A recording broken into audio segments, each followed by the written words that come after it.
नमस्ते, मेरो नाम डाक्टर विजया मिश्र।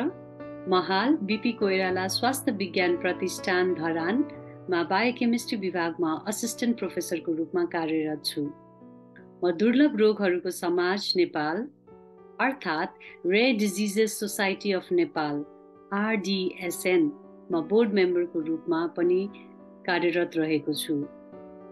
यो भिडियो हाम्रो RDSN समाजको मार्फत दुर्लभ रोगहरूको जानकारीको लागि तयार गरिएको हो। दुर्लभ रोगहरूको बारेमा केही जानौं। दुर्लभ रोगहरूको विश्वव्यापी परिभाषा छैन। जनसङ्ख्यामा रोगहरूको प्रतिशतको प्रचलितता अनुसार प्रत्येक देशको आफ्नै दुर्लभ रोगको परिभाषा रहेको छ।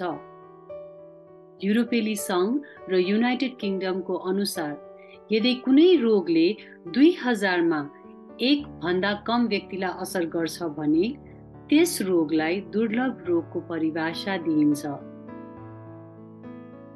दुर्लभ रोगहरूले विभिन्न प्रकारको लक्षणहरू प्रस्तुत गर्दछ, जुन प्राय सतहमा असम्बद्ध देखिन्छ र यस अवस्थाहरूले कुनै पनि क्षणमा व्यक्तिलाई छुन सक्छ, बाल्यकाल, वयस्क वा दुवै समयमा।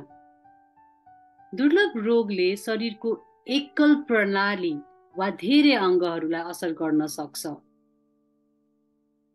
वाकअप एटल सन् 2020 द्वारा प्रकाशित अध्ययन अनुसार 6172 किसिमका अद्वितीय दुर्लभ रोगहरू रहेका छन्। यसमध्ये 69.9% अर्थात् 3510 दुर्लभ रोगहरू विशेष रूपमा बाल रोगको रूपमा सुरुवात हुन्छ। 11.9% अर्थात् 600 दुर्लभ रोगहरू विशेष रूपमा वयस्क अवस्थामा सुरुवात हुन्छ र 18.2% अर्थात् 908 दुर्लभ रोगहरू बाल तथा वयस्क समूह दुवैमा देखिने गरिन्छ। विश्वव्यापी रूपमा दुर्लभ रोगहरूले जनसङ्ख्याको 3.5% देखि 5.9% बीचमा असर गरेको पाइएको छ। यसको अर्थात् संसारमा 26 करोड 30 लाख देखि 44 करोड 60 लाख मानिसहरू दुर्लभ रोगको साथ बाँचिरहेका छन्। दुर्लभ रोगहरूको विस्तृत सूचीको लागि निम्न परिभाषित डाटाबेसहरूबाट जानकारी लिन सकिन्छ। Orphanet Database for Rare Diseases and Orphan Drug र National Organization for Rare Disorders NORD Rare Disease Database।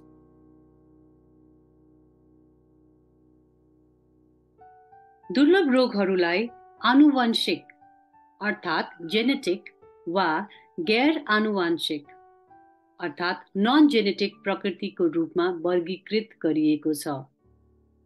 यदि दुर्लभ अवस्था आनुवंशिक छैन भने त्यसको कारण कुनै न कुनै रूपमा वातावरणीय जस्तै ब्याक्टेरिया वा भाइरल संक्रमण, एलर्जी वा अन्य वातावरणीय कारकहरू हुन सक्छन् र कुनै दुर्लभ अवस्थाहरूको प्रकृति अझै पनि अस्पष्ट छन्। आनुवंशिक अर्थात् जेनेटिक अवस्था भनेको व्यक्तिको DNA मा त्रुटि वा उत्परिवर्तनको कारणले हुने अवस्था हो। व्यक्तिको शरीरको जिनमा भएको त्रुटिले प्रोटिनलाई गलत तरिकाले बनाइदिन्छ, जसले गर्दा शरीरको कार्य गर्ने तरिकामा परिवर्तन हुन्छ र जसले दुर्लभ रोगको लक्षण निम्ति आउँछ।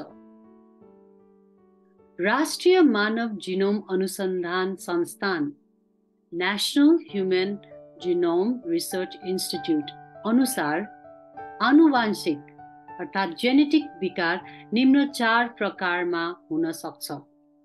नम्बर 1, एउटा जिनमा उत्परिवर्तन अर्थात् मोनोजेनिक। विभिन्न जिनमा उत्परिवर्तन अर्थात् मल्टिफ्याक्टोरियल इनहेरिटेन्स। जीन, उत्परिवर्तन र वातावरणीय कारकहरूको संयोजन। र नम्बर 4, क्रोमोजोमहरूको संरचनात्मक क्षति। धेरैजसो आनुवांशिक अवस्थाहरू वंशानुगत अर्थात् हेरिटेबल हुन्छन्, जसको मतलब आमा बुबाबाट छोराछोरीमा सरेको अवस्था हुन्छ। केही आनुवांशिक अवस्थाहरू पूर्ण रूपमा नयाँ उत्परिवर्तनको कारणले गर्दा पनि उत्पन्न हुन सक्छ। सबै दुर्लभ रोगहरू मध्ये 72% आनुवांशिक प्रकृतिका हुन्छन् भने यी मध्ये 80% वंशानुगत अर्थात् हेरिटेबल हुन्छन्। दुर्लभ रोगहरूलाई समग्र रूपमा हेर्नु पर्दा केही आनुवांशिक छन् भने केही अवस्थाको कुनै आनुवांशिक कारण छैन। केही आनुवांशिक अवस्थाहरू वंशानुगत हुन्छ भने केही अवस्था जीनमा नयाँ परिवर्तनहरूबाट उत्पन्न हुन्छ। केही अवस्थाले पछिल्लो जीवनकालमा असर गर्छ भने कुनै अवस्था जन्मदेखि नै असर देखाउँछ। केही अवस्थाले एक विशेष प्रणालीलाई असर गर्छ र केही अवस्थाले विभिन्न प्रणालीहरूलाई असर गर्छ र क्यान्सर निम्त्याउँछ। केही लक्षण दृश्यात्मक रूपमा देखिन्छ भने कतिपय अवस्थामा लक्षण दृष्टिविहीन अथवा लुकेको हुन्छ। कुनै अवस्थाको निर्मूल उपचार गर्ने तरिका छ भने कुनै अवस्थामा लक्षणको मात्र उपचार हुन्छ।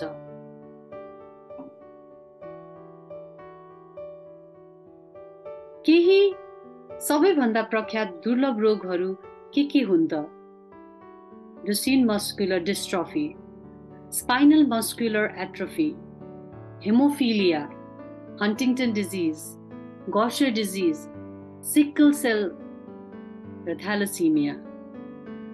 तपाईले सायद मिडियामा यो रोगहरूको बारेमा सुन्नु भएको छ होला, वा यी रोगहरूबाट प्रभावित कोही चिनजानमा थाहा पाउनु भएको हुन सक्छ, या सायद थाहा नभएको हुन सक्छ। दुर्लभ रोगहरू तपाईको वरिपरि रहेको हुन सक्छ र तपाईलाई कहिले थाहा नै नभएको अवस्था पनि हुन सक्छ। कति प्रतिशत दुर्लभ रोगहरूको उपचार हुन्छ भन्ने कुरामा एकमत छैन। संख्या पत्ता लगाउन धेरै गाह्रो भएकोले दुर्लभ रोग सरोकारवालाहरूका अनुसार लगभग 95% दुर्लभ अवस्थाहरूको उपचार नभएको उल्लेखित गरिएको छ। यसको मतलब केवल 5% दुर्लभ अवस्थाहरूमा इजाजत पत्र प्राप्त उपचार रहेको छ।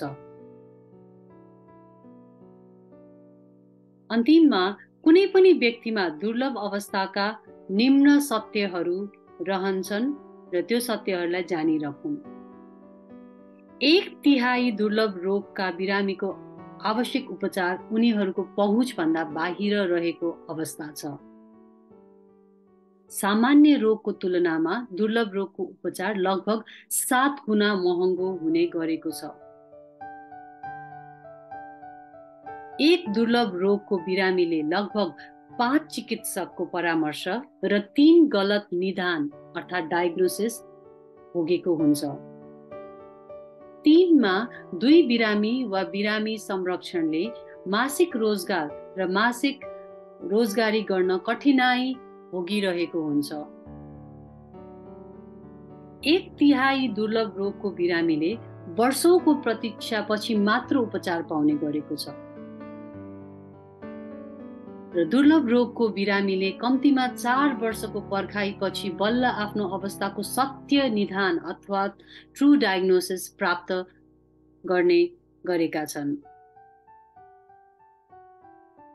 दुर्लभ रोगहरूको समाज Nepal, rare disease society of Nepal विभिन्न दुर्लभ रोगको बिरामीको साथ र सहयोगका लागि स्थापना गरिएको संस्था हो। हाल मात्र सन् 2079 साल चैत्र 13मा दर्ता गरिएको यस संस्थामा 9 जना बोर्डका सदस्यहरू रहेका छौँ।